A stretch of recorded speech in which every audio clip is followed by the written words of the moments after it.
As this lawsuit has now moved here to Canada, a group of people had the idea to come together and build a committee in solidarity with the affected communities in Ecuador in order to expose the wrongdoing of this company in Ecuador and pressure them to clean up the rainforest.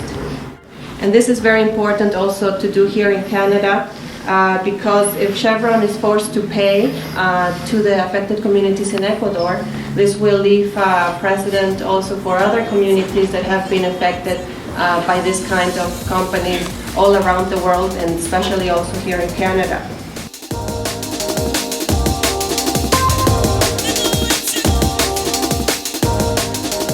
And basically what I did is I lived in the community and spoke to people on a daily basis, did a census, and just asked them how the oil contamination had affected them.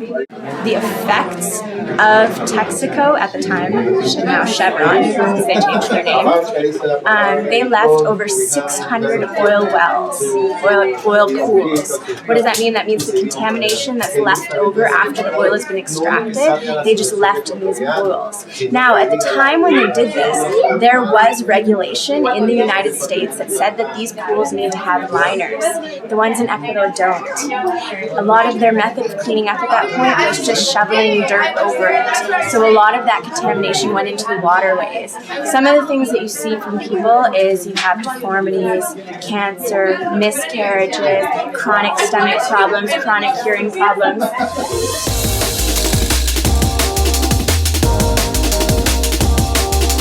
Finally, in 2011, the Ecuadorian court ruled that Chevron had to pay for the destruction that it caused and was forced to compensate the victims and survivors. So the indigenous plaintiffs now are also trying to get justice in several courts across the globe, including Canada, because Chevron doesn't have any assets in Ecuador.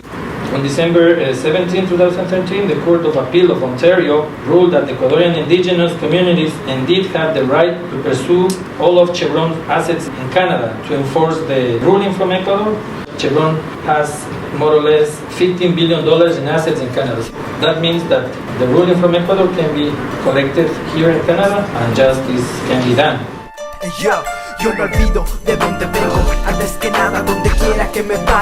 Hi everyone, we're here in Toronto, Canada, gathered to demand justice from Chevron and to defend the rights of the people of the Amazon. Muchos guambras se han cortado todo el pelo mirando, hablando y criticando a los que no son como ellos. We were gathered here today in order to begin the process to create the committee in solidarity with affected persons, in this case of Chevron Texaco, and their exploitation and contamination of the Ecuadorian Amazon. It was a very productive meeting where we were able to discuss a lot of different strategies that we hope to be able to put into practice to really strengthen at an international level the support that the affected persons and indigenous persons in Ecuador need in order to win this case. Chevron Texaco thinks that they can get away with this. They think they can get away without paying. Well, we're going to here to hold them an account in Canada by saying that your assets here in Canada are also susceptible to be taken in order to compensate rightfully the people who have been affected by this contamination. Chevron, clean up your mess! Chevron, paga lo que debes! Chevron, Chevron, paga por ladrón!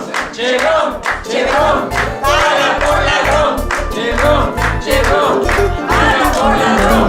Userrat, gombra kuna kai pikanchi. Ama kunga shumai manda shamu kunchi shuja tapi purispa. Kaita chaita purispa nyukanchi runa kausaita. Hawa hawa ma apashu. Rechahuna marikanchi. Mai manda shamu kunchi. Ima shimita balanchi. Ima yuyo